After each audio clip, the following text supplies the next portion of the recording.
It's Mon Mothma's HoloNet, and we're just posting on it. Welcome back to Mothmanet News and our 50-day countdown to the Mask of Fear by Alexander Freed. Today's day 37, and we're going to be talking about Mon Mothma and her speeches. We have 8 speeches here that I want to talk about, and we will be going in timeline order for them. Seems the easiest way to get through it. So first is the speech that she is giving near the end of Andor Season 1, Episode 6, The Eye in the Senate. Mon says, Senator Dow's proposal is both temperate and timely, far more reasoned and thoughtful than the calls for decree we've been hearing from the other side. There will be a fact-finding commission put in place this session, and it will prove that this is a boot to the throat of all Gormans who've done nothing more than request their basic rights. My bill assails the coarse and blatant domination of a peaceful and faithful ally. This is the first time that we really see people just not listening to Mon in the Senate. And yes, technically here it can be chalked up to the fact of them being distracted by the news about Aldhani. However, the fact that everyone simply started reading their data pads, moving around, leaving the Senate could not have felt good at all, especially because she's there trying to fight for the basic rights of the Gormans that have been prevented from fighting for themselves. And the Senate just seems to not give any care or time for that at all, which has to suck, not just for, Senator Dow and Mon, who are delivering these speeches, but also for the people of Gorman, right? That cannot feel good when senators are trying to fight for you and make sure that you have some people in the Senate who are working to help you, and people just aren't paying attention at all. That really has to suck. This is also the second time that we hear her concern for the people of Gorman in the context of the first season of Andor, the first being her first episode, episode 4, Aldhani. This is an ongoing issue for Mon. We know things from later in the timeline that the Gorman massacre is ultimately the breaking point for her and causes her to denounce Palpatine and leave the Senate. In this, she's just much more than a bleeding heart, as I suppose probably a lot of her colleagues refer to her as. It goes far beyond that. I really like that we do have the building blocks in place for this in Andor Season 1, and it's very, very likely that we'll see more of this in Andor Season 2, because we will be entering the area of the timeline where Mon does leave the Senate. Next, we have her other speech in Andor, which is delivered still in the Senate in Episode 9, Nobody's Listening. This one, I think, is much more egregious in the way that Mon is being treated by her colleagues, and that she's not being ignored. She's being heckled for being right. I don't know. Mon says, the senator from Chandrila stands with those in opposition to the Emperor's new public safety legislation. Is there a more important issue facing this body right now than imperial overreach? The public order resentencing directive is the next step on an all too predictable march toward complete unchallenged authority. Our first responsibility is to the citizens who have sent us here. Our second vow is to protect the power and independence of this remarkable chamber. I stand here today to speak with senators who've come with open minds, those of you who still believe that when we enter this building, we are in a temple. Now, I want to touch on that last part first, because I think it is the most important part of what she is saying, and it kind of encapsulates everything. There is no respect in the Senate anymore, and we are seeing that as clear as day in this scene. And it's not just a lack of respect for the other senators that is being displayed. So many of the senators in the Imperial Senate don't even respect the people that sent them there. They don't respect the people that they are supposed to be representing. A big problem in a law. I'm not going to get into it too much, but a big problem in American politics right now.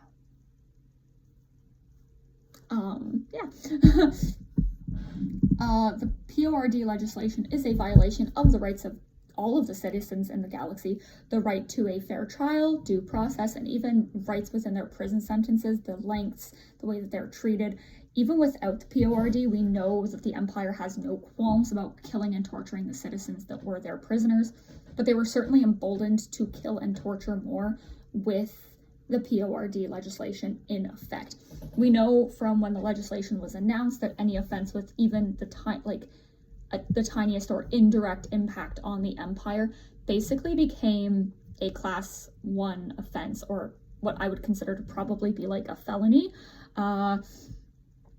That that's pretty much what Yularen was saying in season 1, episode 7 announcement. This legislation is serious and actually got people killed, as we saw on Narkina 5 with how they literally killed 100 men to keep it quiet that no one was getting out of there alive.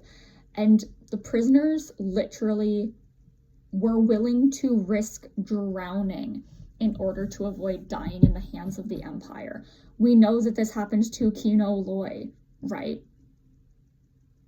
He definitely drowned, right? Or he died in the Empire's clutches. He would not have been the only one. And another time, maybe not me, I would really love to see someone break down the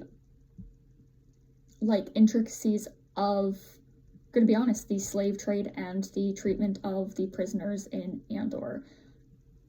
I think that would be really bleak, really depressing, but also really informative, especially because I feel like there's still so many people who say that Star Wars isn't political, and it is political. It is deliberately political, right? Especially Andor. And I think that would be a topic that would be very interesting to explore. The fact that the senators in the Senate chamber seem to not care about any of that and the way that it can and will cause extreme harm to their citizens means that they do not deserve to be representing their people. If you're not willing to protect and represent all of your constituents to the best of your ability and fight for them, no matter who they are, you do not deserve to be their representative. And on many planets, the senators are appointed, so the people don't always have the choice to just vote them out at the next election. That also happens here in our real world, not so much as the having them appointed, but with things like gerrymandering. And no matter how hard you fight, some people will still be elected back into office, even if they don't deserve to be there. So yeah, I would say that this speech is one that I'm sure made people make the joke about Mon trying to save the Empire from the Emperor.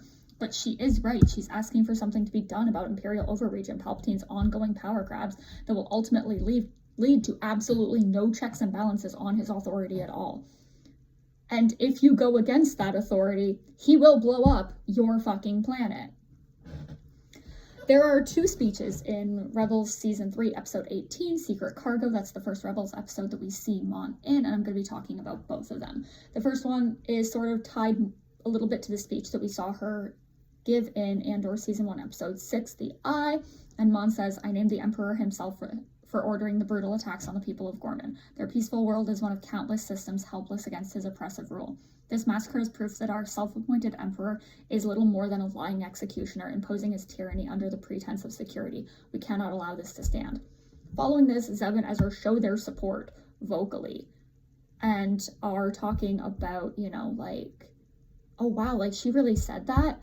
And Zeb remarks that he's surprised she's still breathing and says that she's got guts, which, I mean, personally, if Zeb said that about me, it would make me feel tough as fuck. Tough as fucking nails. Yeah, so hearing that from Zeb, super cool. And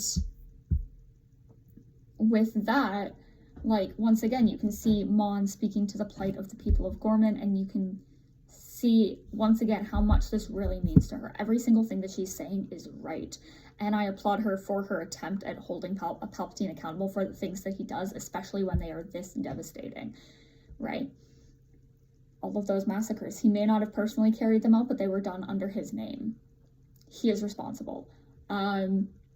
This speech, I think, could and should sell anyone on Mon that might be on the fence about her, because it is fire. Side note, I would love to see a diss track about Palpatine from Mon. She should be allowed to swear and call that man out more, I think. And why, yes, I have been thinking a lot about Mon and who she would write diss tracks about. Naturally, Palpatine is one. I think that would be awesome. I think it is very important in this speech that she notes how he pretends that this is all about security, when to anyone who has suffered under his regime knows that it's the opposite. A big thing about tyranny and such and fascism is that one of the ways they convince people to be okay with their rights being trampled on is that they'll be like, oh, well, this is in the name of keeping you safe. And of course, everyone wants to feel safe and have a measure of security, and it's something that everyone needs, but we also need to make sure that people's rights are being protected as well. Because if your rights aren't being protected, how safe are you? Her speech at the end of Secret Cargo, Mon says, "This is Senator Mon Mothma. I've been called a traitor for speaking out against a corrupt galactic senate, a senate manipulated by the sinister tactics of the Emperor. For too long, I've watched the heavy hand of the Empire strangle our liberties, stifling our freedoms in the name of ensuring our safety. No longer. Despite imperial threats, despite the Emperor himself, I have no fear as I take new action, for I am not alone. Beginning today, we stand together as allies. I hereby resign from the Senate to fight for you, not from the distant halls of politics, but from the front lines. We will not rest until we bring an end to the Empire, until we restore our republic. Are you with me?" This is one of the most important speeches in the entirety of the Galactic Civil War, because it is the call to action. It is the call to stand against the Emperor and the Empire. And I think this speech really does solidify her as the leader of the rebellion, because of how this speech united many of the different factions and cells into a more cohesive galactic rebellion against the Empire. I also think that Mon was slightly inspired by her meeting with the crew of the Ghost, and that she and Hera had a productive discussion about, in my mind, how every way of rebelling matters. Hera's like, you're out there in the Senate fighting there, and we're out here on the front lines. You get outvoted, we get outgunned, We're all essentially facing the same battles. Some of them are just more risky in the moment, and some of them, the risks come afterwards, right? And she's putting herself out there, and she knows that she's not built to be a soldier on the front lines, but there is more that she can do from the front lines. She can still fight on the front lines without picking up a blaster, without flying an X-Wing. She has a role that she can do there. She's putting herself out there in this speech, making the target on her back from the Empire even larger than it was before. And that is incredibly ballsy of her as such a public figure. I think that while she still believed in a diplomatic solution at this point and after it, it was the beginning of the end for that hope. She had left the Senate, taken herself out of the possibility of creating that diplomatic solution, and ultimately she knows that war is the only way of dealing with this issue. I think that many people in the galaxy were bolstered by her bravery and the way that she was so unafraid to do what needed to be done that I wouldn't be surprised to hear of people joining the rebellion because of this speech. We know that the Empire is scared of Mon because of the power that her words have and how she is very capable of wielding them like a weapon. She doesn't need a blaster or a lightsaber. She has her voice, and that is scary. Quick water break, actually. Wow.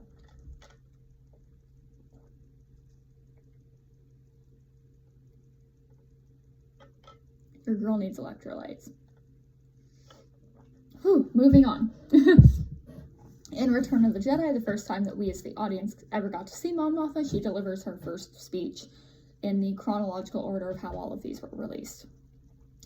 It was pretty much all that she did, but she did it well. Mon says, "The Emperor has made a critical error and the time for our attack has come. The data brought to us by the Bothan spies pinpoint the exact location of the Emperor's new battle station. We also know that the weapon systems of the Death Star are not yet operational. With the Imperial fleet spread throughout the galaxy in a vain effort to engage us, it is relatively unprotected. But most important of all, we've learned that the Emperor himself is personally overseeing the final stages of the construction of this Death Star. Many Bothans died to bring us this information." Here she's briefing the rebels on the plan to destroy the Death Star, and Admiral Akbar and General Madine go on further to outline the specifics of how they're going to do it. But the information that Mon delivers here is critical. It's meant to give them the hope that if they do this, it could be a massive blow to the Imperial hierarchy and bring about the end of the war because they have this chance to kill the Emperor, something that has been out of their reach for so long. And if you take the king off the chessboard, it's pretty much game over, right?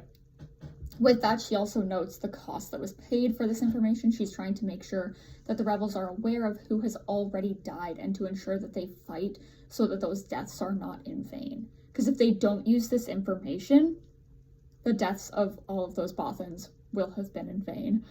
It's important that the rebels not only know the specifics of the plan that are delivered afterwards, but are given this knowledge, this hope that they are approaching the end. it makes you fight harder. It makes you run faster if you can see the finish line. And I think it's wonderful that with this speech, Mon has flourished and has grown so very much. And I applaud very heavily the Legends writers who saw her and decided to make her much more of a character than she had been in that one scene, because I feel like that is what gave us the ability to have so much Mon Mothma in canon, because she was very, very underrated and not very many people paid attention to her, but those Legends writers really were like, she's going to lead the galaxy after all this is said and done. She's a badass. Let's frickin' go. Like, that just means so much to me. And, you know, without that, where would we be? I also like how this is one of the speeches where everyone is intently listening to Mon. No heckling, no distractions. The rebellion truly respects her and how hard she has worked to help them all reach this point in time where they are ready to defeat the Emperor and soon the Empire. Yes, she's also not being heckled in Rebels, but that wasn't really what I wanted to talk about there. The other speeches that we're going to talk about are from the Aftermath trilogy. The first one is from her Liberation Day speech from Aftermath Life Debt. I do believe that there were parts missing from it because we are receiving this from Nora Wexley's point of view, and she is distracted, though it's not in a disrespectful way. She just has a lot going on in her mind because her husband's acting weird, her son is missing. She doesn't really want to be up on that stage, and so there's just a lot going on inside of her head. But essentially, what we have of it is Mon says, "Hello, Chandrila, hello, New Republic, and greetings to the galaxy beyond. I'm Chancellor Mon Mothma. The citizens on this stage represent the best the galaxy has to offer. Many of them are the original architects of the rebellion and an alliance of right-minded, freedom-seeking worlds who wanted all of us liberated from the leashing collar of an empire that subjugated countless systems, maintaining order through brute force and callous atrocity. That time is over and the Empire's edge has gone dull. Slowly but surely, the Empire is being pushed back, planet by planet, system by system. Its time is dwindling, and where it crumbles, the New Republic rises from the ruins to collect the pieces and rebuild what they had damaged. And note that I say damaged, not destroyed. The Empire left us reeling, yes, but what they did was not permanent. The way is not shut. The path forward is clear, and it is ours. We have lost many along the way, but today is not a look back at what we've sacrificed, but a look forward to the future. A future that we now possess thanks to those liberated from the Imperial Blacksite prison. Heroes like Garel's once governor, Jonda J. Talwar, the surgeon consul of Hosnian Prime, Plas Lelcott, who helped hide Imperial refugees in his own chateau, the radio operator Brenton Wexley from Akiva, who single-handedly transmitted our message across the Outer Rim, and whose own wife Nora led the team to rescue him, and all these others. And then she gets shot by Brenton Wexley. Anyway, this speech is, I think it's very important because Mon really wanted Liberation Day to be a success and to celebrate the liberated captives of the Empire. She's very much about celebrating the victories as they come, which I think is a very important morale booster for the people of the New Republic. She's ensuring that they have the hope to continue on and defeat the Empire in full. And now one could look at this as unnecessary. You could look at it as unnecessary to have this display. You can look at it as being dangerous. Sure. But those people have more information than she does. We know, we've read the rest of the book. We know what happens. She doesn't have all of that information. Intelligence didn't know that this attack was going to happen. 50 navies couldn't have stopped it. There was nothing that could have been done. The people on that stage that carried out this attack were sleeper cell agents. They really didn't even fucking know what was happening. And if you want to call it unnecessary to celebrate after a major victory, I do hope that you hold that same energy for the medal ceremony at the end of A New Hope and the celebration on Endor at the end of Return of the Jedi. Do you? No, I doubt it. Liberating these captives was important for the New Republic because of what they represented. Anyway, if it was hubris, the New Republic more than paid for it with the lives lost. Mon more than paid for it with the people that she lost. with what she personally lost. There's no other way to spin it, actually. This event and its tragic end also caused a political headache for Mon. In the drop of her approval ratings, she lost an advisor. We don't know what happened to Nadine. Is he dead? Is he alive? We never get an answer. But he's never heard from again. He's just presumed dead forever after this. I don't know. I don't know what happened to him. Maybe one day we'll find out. And all of this as if she didn't suffer enough when she was shot. Whatever. I think Liberation Day was a good idea overall, even if there was an attack that they had no way of knowing was coming. Personally, I think of it as like her Republic Fair moment from Rising Storm. Take from that what you will. If you haven't read that book, read The High Republic. Seriously, read The High Republic. Also, I can just in the back of my mind, like Mon recovering from being shot, and she's like, I survived. Just like Chancellor, so fucking let's go. It's my Republic Fair moment. I will never not headcanon Mon as being a High Republic stan. The final two speeches that we're talking about are in Aftermath Empire's End. The first is the speech that she gives on HoloNet News, the thing that our platform is named after it's revealed by her political opponent, Senator Wartall, that she knows information that she isn't sharing with the people of the New Republic. Anyways, on HoloNet News, Mon says, Yesterday I became aware of the possibility that the Galactic Empire had retreated to a planet in the Inner Rim near the Unknown Regions, a planet of relative insignificance known as Jakku. Our military has already begun efforts to confirm this information. We have launched a ship, the Oculus, under the command of Ensign Arden Deltura, an expert who similarly helped us discover the threat on Akiva. We believe his efforts will confirm what our initial scouting showed, that much of the Imperial fleet is now in space above the planet of Jakku. It remains to be seen, however, if this also includes a ground occupation of the planet, or is something else that is not wholly understood. I would not normally divulge such information publicly, but my hand has been forced. Further, it is safe to assume the Empire is aware of our probes testing the margins of their occupation, which means we must act quickly to seize what advantages we have. As such, I'm calling the Senate to an emergency session tonight, where I will resolve that we must mobilize our armed services to war against the Galactic Empire in the skies above Jakku, and perhaps even upon its surface. It is with a heavy heart that I call us to war once more, but I am vigilant to the threat of the Empire, that the threat of the Empire must not stand in the way of our safety and our sanity. I know that the Senate will stand with me, and when they do, I am confident that this will be the end of the Empire. In this speech, which she has not had much time to prepare, she really likes to be prepared for her speeches, but this one she was like, okay, my hand has been forced.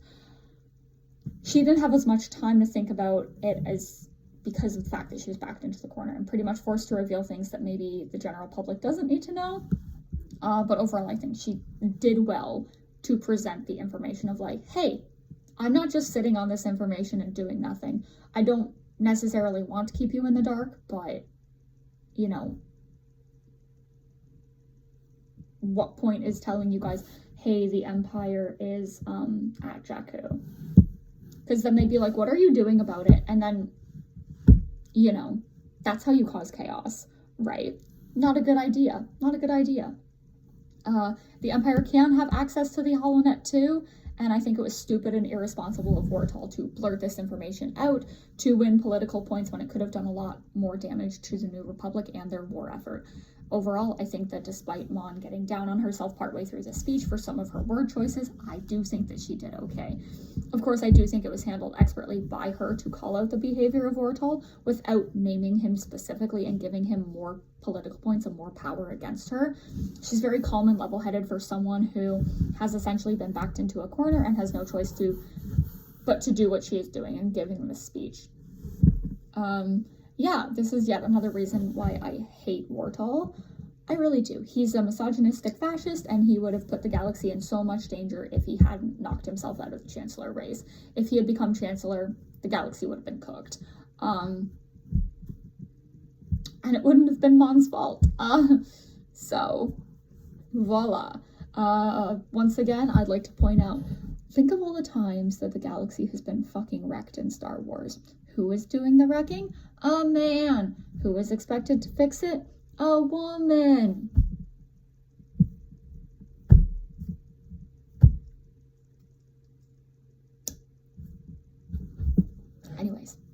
The final speech that we actually have very little of, but it is the speech that Mon gives to the Senate in Empire's End when she's trying to pass the vote for them to go fight at Jakku, right? Because she allows the Senate to decide, hey, are we going to take this action? Because she's a good leader and she's leading a democracy, and she doesn't have the Emergency Powers Act anymore because she didn't want it. She didn't want to have what Palpatine had.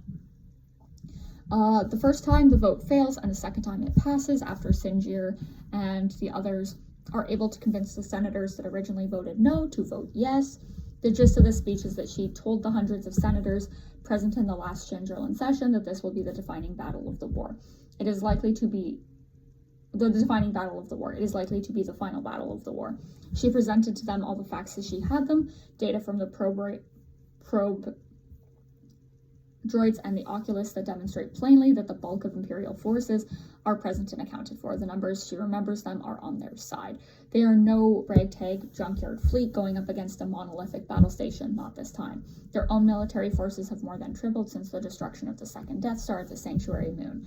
Meanwhile, the Empire's own fleet has been whittled away, a tree to a branch to a bundle of splinters. And then dust that becomes nothing as the wind takes it away. Or so she hopes. We can win this, she told the Senate. She means it. Later, the speech that Mon Mothma gives ahead of the vote is essentially the same as she gave back on Chandrila a week before, but it is shorter, it is angry. The anger is real because she fears that no matter what she says, it won't matter. She fears she's screaming into a void. We have to vote yes. We have to end the war. We mustn't be hesitant, not now, not so close to its conclusion. And she adds in one barb a line that she knows she will one day regret because it does not sound like her. The threat, the bluster, the venom, but she says it anyways. To those who vote no, recognize that you are marked. You will be marked as cowards at best and traitors at worst. Now, yes, she is sharper and angrier the second time around, as she should be. Again, feeling like she's screaming into a void. That sounds like her days in the Imperial Senate. Delightful for her, right? To be reliving that, to go through all of that again. Do I agree with her that she sounds like Palpatine with that last bit? On the surface, maybe. On a deeper level, no. Because she was uncomfortable with how she sounded. She does not want to be that person. But I think she needed to push that far. The vote had already been actively sabotaged before, and she's fighting back against that. She's like, look, if we don't do this and the war keeps going, you will be considered a coward. You will be considered a traitor, right? We have the ability to end this now. We have the ability to win and end the Empire and free the galaxy. And if you don't let us take that, this is on you. And I agree with her, 100%. And she's like, yeah, one day I'm going to regret these words. Baby girl, you were regretting them the second they came out of your mouth. You were regretting them before you even said them. Ending the war is completely vital, and the fact that Wartal had senators who voted no so that he could essentially hold the New Republic captive by making Mon look like a bad leader so that he could take over is completely inexcusable. Especially because he probably had no intention of ending the war so he could maintain power because, once again, he is a fascist. And he also put the New Republic fleet and the worlds of the New Republic at risk when he opened his mouth on HoloNet News. Mon did what she had to do, and I do think that she was right to say what she did. She is done being at war. The galaxy is done being at war. The people who are fighting are done being at war. And she's not going to allow some senator who thinks that war should be the state of things to take over and keep starting wars with an overinflated military budget. That's not what she fought for. That's not what any of them fought for. They fought for an end to the Empire, not, a different emperor. Anyways, I could probably yap about some of these speeches until I died. Again, I wanted this one to be a little bit more structured, mostly on script, because I don't really have too much that I've already got down for this. Anyways, thank you still for being here through 37 days of videos of varying lengths. This is probably basically the longest one. And it might remain that way until my full review / breakdown of The Mask of Fear, which will probably take the cake, but I think that's only right. Tomorrow is going to be shorter, and we're going to be talking about Mon Mothma not in places where she should be. It'll be day 38, and I think it's going to be fun. See you then.